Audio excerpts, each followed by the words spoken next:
Hello అండి. ఈరోజైతే నేనైతే గులాబ్ జామ్ చేస్తాను. దేంతో అంటారా, మళ్ళీ మీ ముందుకు వచ్చేసాను బాలామృతంతోని. లాస్ట్ టైం అయితే అట్టయితే వేసాను బాలామృతం పిండితోని. ఈరోజైతే వెరీ టేస్టీ అయిన గులాబ్ జామ్ని అయితే తయారు చేసేసాను.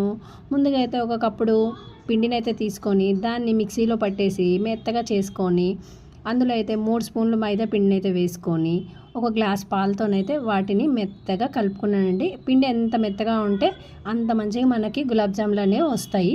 సేమ్ మన గులాబ్ జామ్ ప్రాసెసే అండి.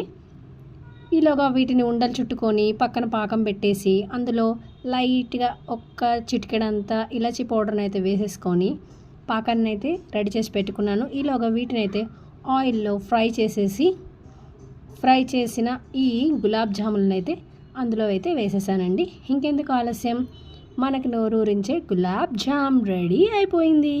పిల్లలు కూడా రెడీగా ఉన్నారు తినడానికి. చాలా బాగుందని అయితే అన్నారండి. మీరు కూడా తప్పకుండా ట్రై చేయండి. ఈ పిండి ఉన్నవాళ్ళు చాలా చాలా టేస్టీగా వచ్చింది.